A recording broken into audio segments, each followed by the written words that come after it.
They didn't invite me to their wedding because I'm too simple, so I sold the land where they're going to build their house. Subscribe to the channel and let me know in the comments where you're watching from.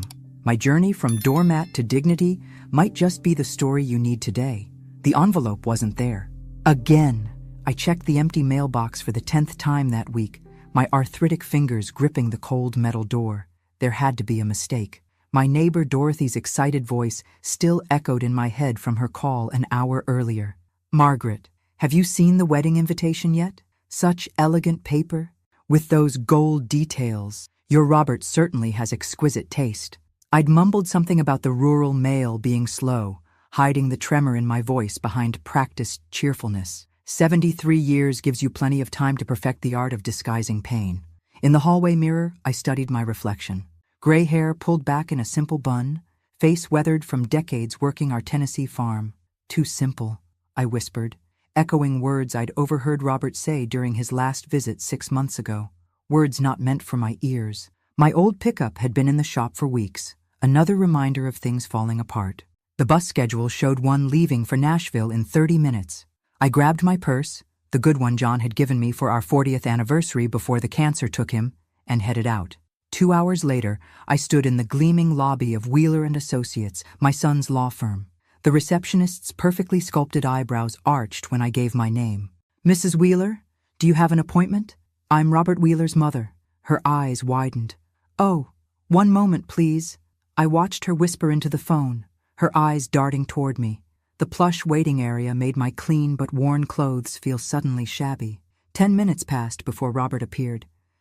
Tension radiating from his tailored suit. "Mom, what are you doing here?" His voice held more alarm than welcome. "I needed to see you."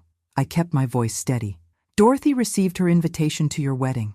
Mine seems to be lost." He guided me to a conference room, checking his watch. "I have a client in 15 minutes. The room felt too cold, too sterile. Nothing like the warm kitchen where I'd taught him to make his father's favorite cornbread. "There's no invitation coming, Mom." His words fell between us like stones. "Vanessa and I decided the event will be very sophisticated. You wouldn't feel comfortable." "I see." My voice sounded distant, even to me. "It's at the Sinclair estate. Black tie, 400 guests, each detail another wall between us. Senators will be there. Vanessa's father has important connections, and your mother would embarrass you." That's not what I said, but his eyes wouldn't meet mine. "When were you going to tell me?" He checked his watch again. "I've been meaning to call." I nodded slowly, a lifetime of accommodating others taking over. Then he added, almost casually, "We're finalizing plans for the property in Nashville, breaking ground next month for our new home." The property, our family land, purchased with my inheritance, land that legally still belonged to me. Something shifted inside me, a quiet awakening. I thought of John, of promises made, of the daughter-in-law I'd never meet, of a wedding I wasn't worthy to attend. "The property isn't yours yet, Robert." My voice came out stronger than I expected. His phone buzzed. "I have to take this, Mom. We'll talk soon." "Okay?" As he rushed me toward the elevator, I caught my reflection in the polished doors. For a fleeting moment, I didn't recognize the woman staring back at me. She looked determined. The bus rumbled beneath me as Nashville's skyline receded. In my lap, I clutched my purse like it contained all I had left in the world. Maybe it did. Memory has a cruel way of reshuffling itself after betrayal. Suddenly, I could see the pattern I'd been too loyal to notice. Robert's visits growing shorter, calls more infrequent, gifts increasingly impersonal, the Christmas check instead of a visit, the birthday card signed by his assistant. When had my son become a stranger? After John died? Before? "Last stop, Oak Ridge," the driver called. Home. The farm John and I had nurtured for 45 years. As I walked the gravel path toward my house, I noticed someone working on the fence line. Frank Anderson, my neighbor of 20 years. "That north pasture post was leaning something awful," he said by way of greeting, hammering a nail with practiced precision. At 68, Frank's weathered hands still worked with the strength of a younger man. "You didn't have to do that, Frank." "Neighbors help neighbors." He wiped sweat from his brow. "Everything all right? You look like you've seen a ghost." "Just visited Robert in Nashville." Something in my voice must have given me away. Frank set down his hammer. "Want to talk about it over some tea?" Inside my kitchen, I found comfort in the familiar ritual of boiling water and arranging cookies on the plate John had always favored. Frank settled at the table, his presence solid and undemanding. "My daughter hasn't spoken to me in 7 years," he said suddenly. "Married some hotshot politician and decided her roots weren't polished enough for her new life. I didn't know. Don't talk about it much." His fingers traced the wood grain of my table. "Have a grandson I've never met. Used to think it was just a phase." We sat in understanding silence, two people bound by similar wounds. "Robert's getting married," I finally said. "I found out from my neighbor who received an invitation. I won't be attending." Frank's eyes flashed with indignation.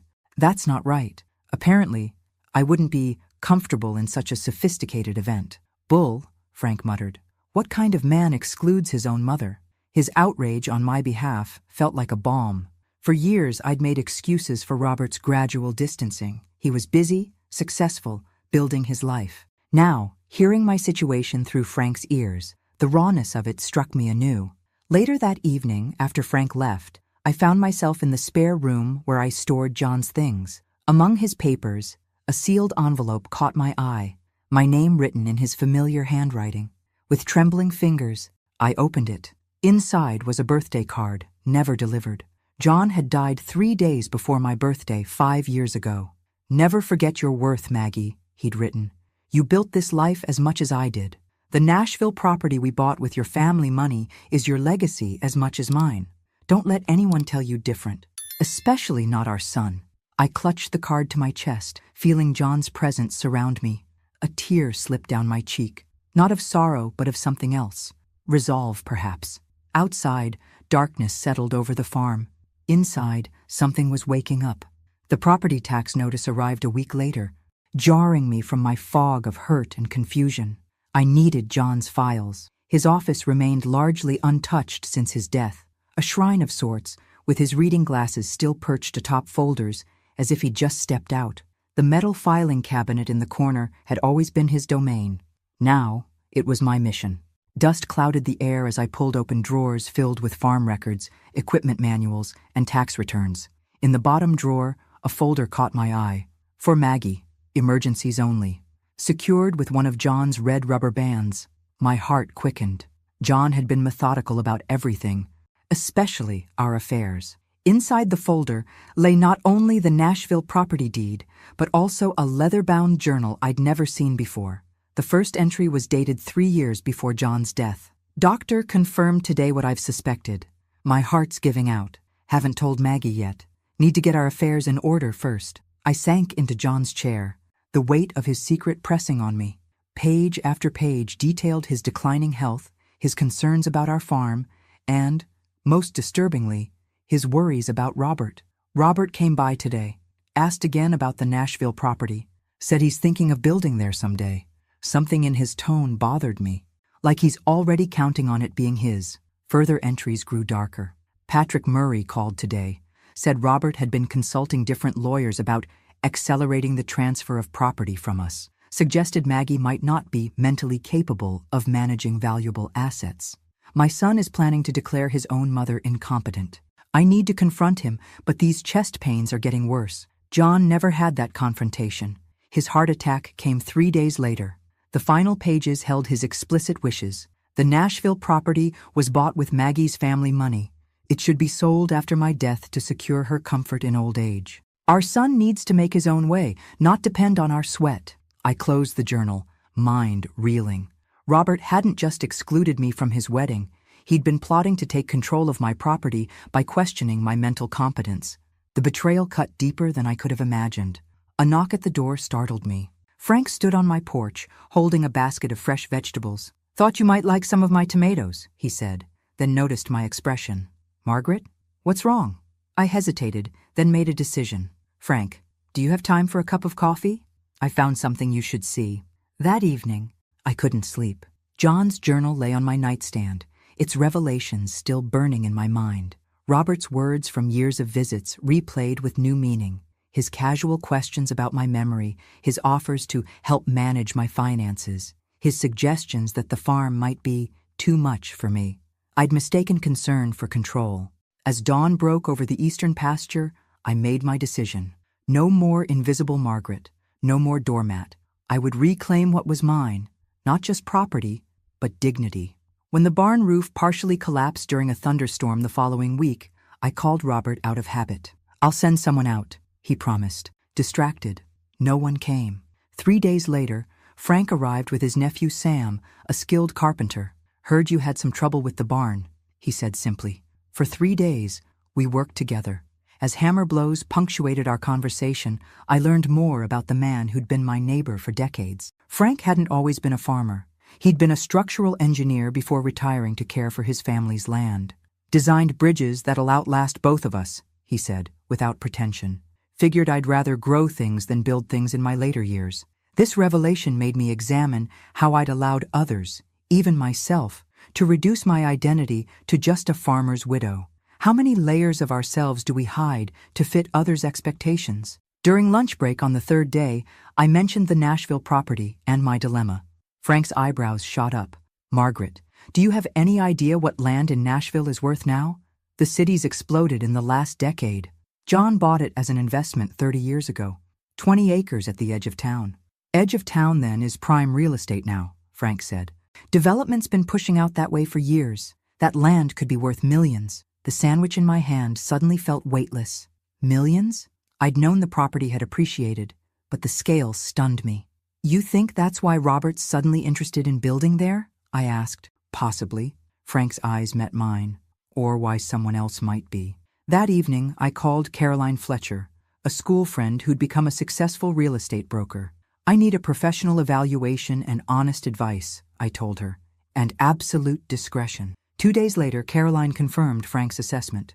The property's value had skyrocketed, making it highly coveted by developers. "I did some checking in public records," she added hesitantly. "Sinclair Developments recently filed preliminary paperwork for a large-scale residential project in exactly your area. No specific property names mentioned, but the location matches." "Sinclair? As in Vanessa Sinclair's father?" "Yes." Caroline's voice softened. "They can't develop without your permission, Margaret, but they seem confident they'll get it." That same afternoon, I received an unexpected message from someone named Emma Sinclair, introducing herself as Vanessa's younger sister. "I found some old photos of Robert with family and got curious about you," she wrote. "Would you like help setting up social media to reconnect with old friends?" My instinct was to decline, but something stopped me. Knowledge was power, and I needed all I could gather. "I'd appreciate that," I replied. "Perhaps we could meet for coffee?"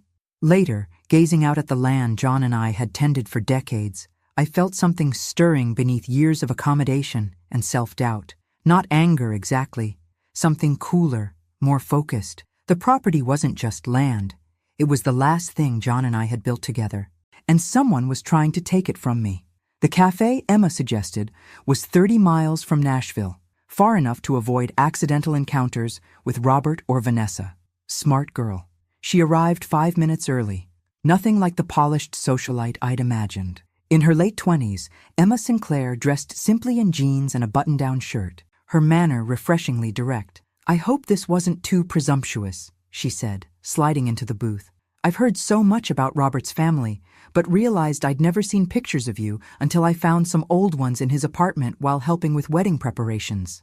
I studied her face, searching for signs of manipulation. Found none. "You're nothing like your sister," I observed. A flicker of something, pain, crossed her features. We took different paths.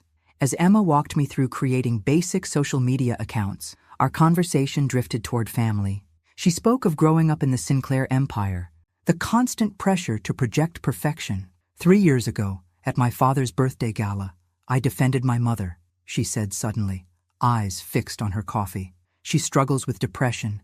Dad and Vanessa said she was embarrassing the family by declining to attend. I lost my temper. What happened? They humiliated me in front of everyone. Said I was just like her, emotional, unreliable."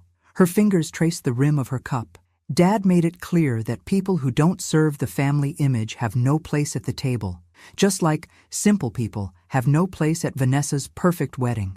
The parallel wasn't lost on either of us. "Where's your mother now?" I asked. "Private facility in Arizona. I visit monthly." "They never do." As our conversation continued, Emma inadvertently confirmed my suspicions when she mentioned the wedding timing. Dad's as excited about this development project as the wedding, says the timing couldn't be better, both finalizing in the same month. What development project? I kept my tone casual. Some residential complex. Dad's been obsessed with the location for years. She shrugged. Wedding talk is all about strategic alliances in my family, not exactly romantic. On the drive home, I pondered this unexpected connection. Emma had reached out from genuine curiosity, unaware of her family's schemes involving my property.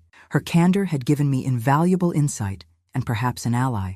That night, I made 3 decisive calls. To Caroline, my real estate friend, to a lawyer she recommended named Diane Reynolds, who specialized in elder protection and property law, and to Frank, whose engineering background and unwavering support had become my anchor. I don't want to hurt my son, I explained to Diane, but I need to protect my future and my dignity. We'll make sure that happens, Mrs. Wheeler, she replied with quiet confidence. Over the next week, a plan began taking shape, not of revenge, but of reclamation, of becoming visible again. As the farm's evening shadows lengthened, I found myself standing straighter, speaking more firmly, thinking more clearly than I had in years. The woman Robert had dismissed as too simple for his wedding was disappearing. In her place stood someone altogether more formidable. The transformation happened in deliberate stages over the next 2 months. First came the legal groundwork. Diane helped me document everything. John's journal, the property deed, records of Robert's inquiries about my mental capacity, and the suspicious timing of the Sinclair development plans. Knowledge is leverage, Diane explained during our weekly meetings. We're not assuming malicious intent, but we're protecting your interests. Meanwhile, I enrolled in basic computer classes at the library. The kind instructor, barely older than Robert, showed remarkable patience as I fumbled through email setups and internet searches. From the simple profile Emma helped create, I expanded my digital footprint, reconnecting with old friends and researching my rights. Frank became a constant presence, helping with farm repairs I'd neglected for years. Under his guidance, I began transforming a section of my property into a small-scale organic specialty operation, applying traditional farming knowledge I'd accumulated over decades but never fully implemented. You have a gift with heirloom vegetables, Frank observed as we planted rare tomato varieties. People would pay premium prices for these. My wardrobe evolved too. Nothing flashy, but I replaced worn house dresses with simple, well-fitting clothes that reflected the woman I was becoming. Emma and I continued meeting regularly at out-of-the-way cafes. Our friendship deepened as we recognized in each other the same struggle for authenticity in families that valued appearance over substance. During one visit to the farm, Emma revealed something concerning. I work part-time in Dad's administrative department, she explained. Yesterday, while organizing his digital calendar, I accidentally saw an email mentioning a meeting with lawyers about damage control if MW proves problematic. MW? Margaret Wheeler, I assume. Her expression was troubled. I shouldn't be telling you this, but it doesn't feel right. I told her about the medical evaluations Diane had recommended. Comprehensive assessments to document my mental competence before anyone could question it. Smart move, Emma said. I could check which doctors my father typically uses in these situations, so you can avoid them. During this period, Robert called twice, once demanding why I hadn't responded to emails about property documents sent to an account I rarely checked, and again informing me he was sending an appraiser to evaluate the Nashville property for insurance purposes. I've already had it professionally appraised, I replied calmly. The silence that followed spoke volumes. We need to discuss the property in person, Robert, I added, with my attorney present. Attorney? What attorney? His voice rose. Mom, what are you doing? Taking care of my affairs. Isn't that what you wanted? After hanging up, I sat in John's office, surrounded by his books and the life we'd built. The confrontation I'd avoided was coming, but for the first time since his funeral, I didn't feel alone facing it. That evening, Frank and I sat on my newly repaired porch, watching fireflies dance across the darkening fields. You're different, he observed quietly. How so? You take up more space now, like you remember how big you really are. His words settled over me like a blessing. Yes, I was remembering, and so was everyone else about to. Robert arrived unannounced the following Saturday, his luxury car looking comically out of place in my gravel driveway. He stormed onto the porch where I was enjoying morning coffee. "What's this about an attorney?" he demanded. "And an appraisal?" I gestured to the chair across from me. "Good morning to you too, son. Would you like some coffee?" His eyes darted to Frank, who was finishing repairs on my porch railing. The presence of a witness visibly tempered Robert's approach. "Mom, I'm concerned about you," he said, lowering his voice. "These sudden decisions, it's not like you." "On the contrary," I replied evenly. "I've been making decisions for this farm for 50 years. The only difference is I'm now making them for myself, not others." Frank excused himself tactfully, though I knew he remained within earshot. "Smart man. I know about the Sinclair development plans for my property, Robert." His expression flickered between surprise and calculation. "How did you—" He caught himself. "It's not what you think, Mom. It's just a small project that would benefit everyone. Valley Heights Residences doesn't sound small." The color drained from his face. "Who told you that name?" Before he could recover, tires crunched on gravel. A sleek black car pulled up, and Vanessa Sinclair emerged, her designer outfit as out of place on my farm as a peacock in a chicken coop. "Robert, you just left in the middle of our meeting," she scolded, then noticed me. "Oh, hello, Mrs. Wheeler." Her gaze swept over my farmhouse. "How rustic. It has a certain charm, I suppose." "It's home," I said simply. Vanessa's attention darted around impatiently. "Robert, we need to go. Your father needs those contracts finalized for Valley Heights before the wedding." I widened my eyes in feigned innocence. "Valley Heights? Is that what you're calling the project on my property? The public records didn't mention a specific name." The look Vanessa shot Robert could have frozen hell itself. His answering glare revealed volumes about their relationship dynamic. "Mrs. Wheeler," Vanessa began in a condescending tone, "this development would actually benefit you tremendously. The property has been sitting unused for years, and it's still mine to decide what happens to it," I interrupted gently. Robert made one last attempt, his voice taking on the emotional manipulation I now recognized. "Mom, you always said this property would be my inheritance. I'm just trying to build our future."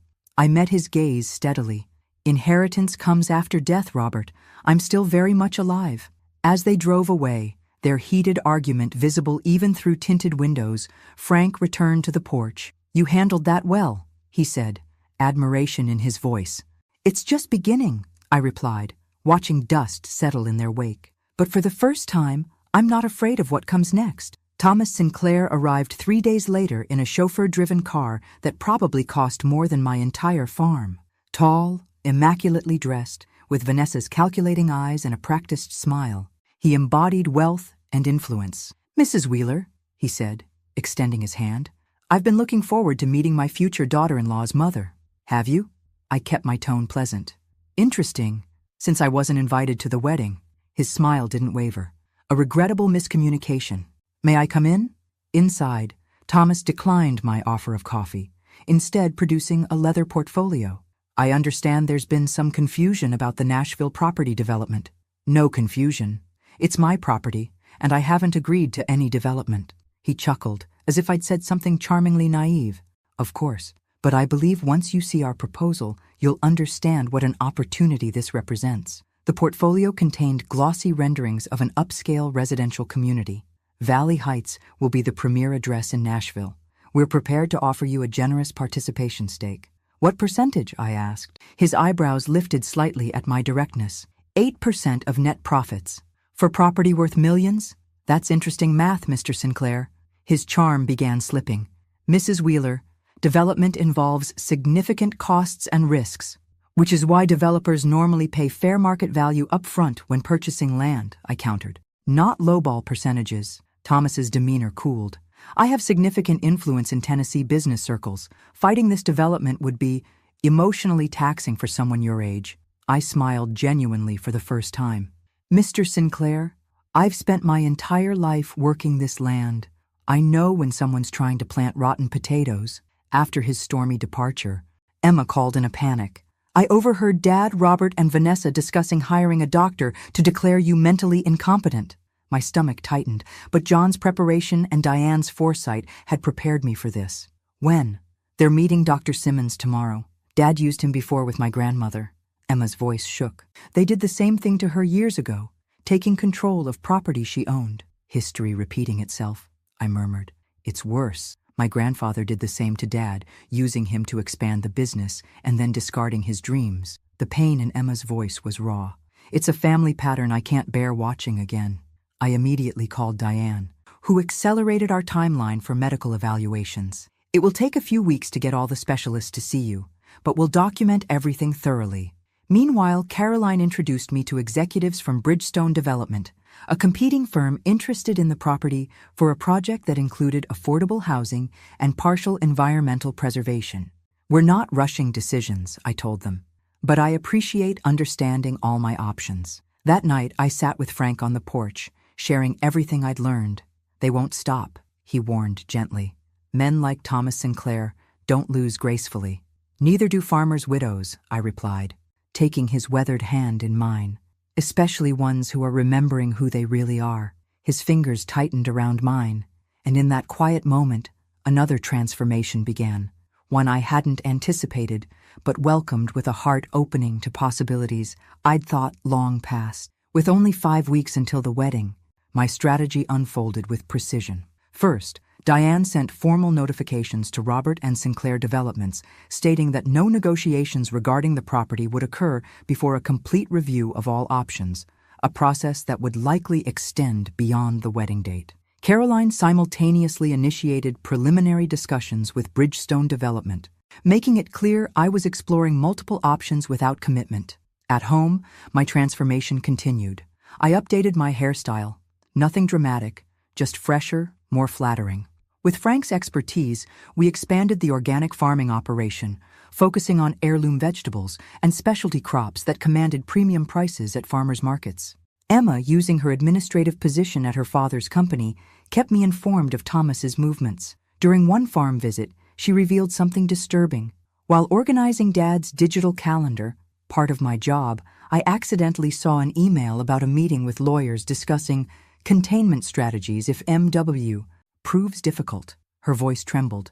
They're preparing for a fight. This confirmed my suspicions about their true intentions. When I told Emma about my ongoing medical evaluations, she offered invaluable insight. Dad typically uses 3 specific doctors for these situations. I can give you their names so you can avoid them. During this period, Robert's approach evolved. Angry calls gave way to formal emails through attorneys, finally culminating in an apparently conciliatory visit where he offered forgiveness if I would stop complicating matters. I'm not seeking forgiveness, Robert, I replied calmly. I'm seeking respect. The medical evaluations proceeded systematically, neurological, psychological, cognitive assessments, all documenting my perfect mental competence. Each specialist's report became another brick in the wall protecting my autonomy. Frank and I spent evenings planning further farm improvements, our connection deepening beyond friendship into something neither of us had expected to find at our age. His engineering expertise complemented my agricultural knowledge, creating something stronger together than either of us had alone. John would approve, I told Frank one evening as we watched the sunset. He always said life was for living, right until the end. Wise man, Frank replied, his hand finding mine. Almost as wise as his wife. Emma's position grew increasingly precarious as she balanced loyalty to me with her complicated family ties. I'm thinking of leaving Sinclair Developments, she confessed during a farm visit. I can't be part of what they're doing, but I'm afraid of being cut off completely. Whatever you decide, I assured her, you'll always have a place here. The irony wasn't lost on me. I was offering Emma the unconditional acceptance Robert had sought from the Sinclairs, while he denied me the same from him. As the wedding date approached, Thomas made increasingly aggressive moves, sending lawyers with revised offers and thinly veiled threats. Each was met with Diane's calm but firm response. Mrs. Wheeler is still reviewing her options. My strength grew with each confrontation. The woman who had once faded into the background now stood firmly in the center of her own life, ready for whatever came next. 3 weeks before the wedding, with my medical evaluations officially confirming my full mental capacity, I requested a formal meeting with Robert, asking him to come alone to Diane's office. When he arrived, his expression hardened, seeing not just Diane and me, but also Caroline and 2 executives from Bridgestone Development. "What is this?" he demanded. "A business meeting," I replied with professional calm. "Please, sit down." For the next hour, I presented a detailed comparison between the unofficial Sinclair Developments proposal, based on information Emma had legitimately accessed, and Bridgestone's formal offer. The contrast was stark. Thomas's plan significantly undervalued the property, offering me a fraction of its worth, while Bridgestone offered full market value and more environmentally conscious terms. As a mother, I would keep this property for you, Robert, I explained, my voice steady. As a businesswoman, I cannot ignore a superior proposal. Color drained from his face when I revealed evidence of his previous inquiries about my mental capacity and the true Sinclair plans for the property. How did you find all this? He whispered. Your father kept records, I said simply, and I made new friends. Robert's eyes darted between the documents, his carefully constructed plan crumbling. What hurts most, I continued, isn't that you wanted the property, but that you didn't consider me worthy of knowing the truth, of being included in your life, or even in your wedding. His face reflected a storm of emotions, anger, shame, and finally, reluctant recognition that he had severely underestimated his mother. The Sinclairs aren't who you think they are, I added gently. You don't know them, he countered, but without conviction. I know Thomas offered me 8% of a development on land I own outright. What does that tell you about his business ethics? Something flickered in Robert's eyes. Doubt. Before he left, I handed him a small box containing John's wedding ring. Your father wanted you to have this when you found true love, I said quietly. I still hope one day you will. After Robert departed, the Bridgestone executives excused themselves, leaving me with Diane and Caroline. He'll fight this, Diane warned. Yes, I agreed, but now he's fighting with incomplete information. What do you mean? Caroline asked. I smiled. I didn't tell him I've declined both offers for now. This property represents more than money to me. I need time to decide its future, and mine. That evening, I called Emma to thank her for her help. Her voice sounded strained. Dad's furious about the meeting, she confessed. He's pressuring Robert to contest everything legally, threatening to withdraw financial support for the wedding. Are you all right? I asked, concerned for her position. I made a decision, she said firmly. I'm leaving Sinclair Developments. I can't be part of this anymore. As I hung up, I felt both pride in Emma's courage and sorrow for what Robert couldn't see, that he was sacrificing authentic relationships for a world built on manipulation and control. Frank found me on the porch, staring at the stars John and I used to name together. Penny for your thoughts, he said, settling beside me. I'm wondering if I did the right thing. For Robert, I mean. Frank considered this. You did the honest thing. Sometimes that's the only right there is. As darkness wrapped around us, my phone rang. Robert's name illuminated the screen. They were using me all along. Weren't they? His voice sounded broken, vulnerable in a way I hadn't heard since he was a child. I think it's time we really talked, son, I said gently. Not as adversaries, but as family. Rain pounded against my kitchen windows the morning Robert returned, not in his luxury car but in a rental. Soaked and carrying only one suitcase. The wedding's off, he said simply, water dripping onto my freshly mopped floor. I handed him a towel without comment, putting on coffee as he slumped at the kitchen table where he'd done homework as a boy. Emma showed me documents she found, he continued, voice hollow, about how they were structuring the development. They were planning to funnel most profits through an offshore subsidiary company, one I wouldn't have been part of. I set a steaming mug before him, remembering how he'd always taken it. One sugar, splash of milk. When I confronted them, Vanessa didn't even deny it. She said the marriage was more a corporate alliance than a romance anyway. His hands trembled slightly. How did I not see what was right in front of me? We see what we want to, I said gently. I did the same with you for years. His eyes met mine, recognition dawning. Nishan, I was awful to you. You were lost, I corrected. There's a difference. We talked for hours, really talked, perhaps for the first time since John died. Robert revealed the pressure he'd felt to succeed, to prove himself worthy of the Sinclair world, how he'd gradually lost himself in pursuit of external validation. I have savings, he said, answering my unasked question about his future. I've been living modestly, saving for the dream house. Ironic, right? In the weeks that followed, our relationship entered unfamiliar territory, honest but fragile, the trust between us requiring careful rebuilding. Robert rented an apartment in the nearby town and began restructuring his legal career independent of Sinclair influence. Thomas attempted to sue both of us for business sabotage, but Diane's meticulous documentation and Emma's evidence resulted in a quick withdrawal when it became clear a public lawsuit would only expose questionable Sinclair business practices. Emma, having finally resigned from her father's company and cut financial ties with her family, accepted my offer to help manage the foundation I was establishing with part of the property proceeds, a scholarship program for young people studying sustainable agriculture. One evening, as Robert helped Frank and me with harvest preparations, he paused, looking out over the land. "I was so busy chasing what I thought I wanted," he said quietly, "that I never saw the value of what was already mine." Frank nodded sagely. "Most expensive education there is, learning that lesson." Robert's smile was tinged with sadness. "At least I learned it before it was too late." That night, after Robert left, I sat with Frank on the porch swing he'd built, his arm comfortably around my shoulders. "Diane called," I told him. "The Bridgestone contract is ready whenever I am." "And are you?" he asked. "Ready?" I considered this, watching fireflies emerge in the twilight.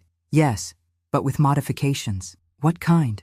"I want part of the proceeds to restore this farm completely, make it a model of sustainable agriculture, another portion for the foundation, and a trust for Robert with conditions, education for any children he might have, medical emergencies, or starting his own practice, never for speculation or Sinclair projects." Frank's eyes crinkled. "Protecting the future while honoring the past. John would be proud." "There's one more condition," I added, turning to face him. "I'd like a partner in this venture, someone with engineering expertise and a good heart." His weathered hand found mine. "Reckon I might know someone who fits that description." As stars appeared above our heads, I felt John's presence, not as a ghost, but as the foundation that had made this new chapter possible. 6 months later, the farm bustled with activity I couldn't have imagined when I sat alone in my empty kitchen, devastated by a missing wedding invitation. Our organic operation had expanded, employing 4 local workers and gaining regional recognition for sustainable methods. The foundation had awarded its first scholarships to 3 promising students. The Nashville property transaction had closed, with terms far more favorable than anything the Sinclairs had proposed. Frank had become more than a friend and business partner. He was the unexpected second chance I never thought I'd find. His practical knowledge complemented mine, his quiet strength a different kind, but equally valuable as John's had been.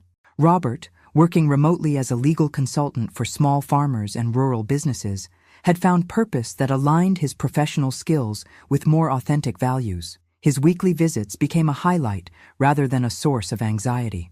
On a gentle spring afternoon, Emma helped me with the foundation's accounting while we waited for our usual family dinner. Robert arrived, uncharacteristically nervous. "I've invited someone," he said. "I hope that's okay." Her name was Claire, a local teacher Robert had met while volunteering at the community school. Unlike Vanessa, she greeted me with genuine warmth, admiring the farm with authentic interest rather than forced politeness. During dinner, news about the Sinclairs emerged. Sinclair Developments faced federal investigations for questionable offshore practices. Vanessa had relocated to Europe, publicly distancing herself from her father's business to protect her own reputation. As I observed the table, Robert animatedly discussing a case with Claire, Emma laughing with Frank about some shared memory, the vibrant farm surrounding us, a profound peace settled over me. The betrayal that had nearly broken me had instead forced me to rebuild myself stronger, truer to the woman I'd always been beneath years of accommodation and invisibility. "Mom," Robert said, interrupting my thoughts, "I've been meaning to ask, how did you know? About the Sinclairs, about what would happen?" I smiled, thinking of John's journal, of Emma's courage, of Frank's steadfastness. "I remembered my worth," I said simply. Everything else followed from that. Later, after our guests departed, Frank and I walked the perimeter of the farm in the fading light, planning next season's expansion. "You know what I love about this land?" he mused. "It doesn't hold grudges. You can plant something new every season." "People can be the same way," I replied, thinking of Robert's gradual return to himself, of Emma's fresh start, of my own late-blooming courage. The farm that John and I had cultivated for decades continued nurturing new generations, not as a commodity to be sold, but as a legacy of integrity, honest work, and authentic love. As dusk settled over fields that had witnessed both my deepest pain and unexpected joy, I remembered John's words from his journal, "Never forget your worth, Maggie." Finally, I hadn't, and neither had anyone else. Thanks for listening.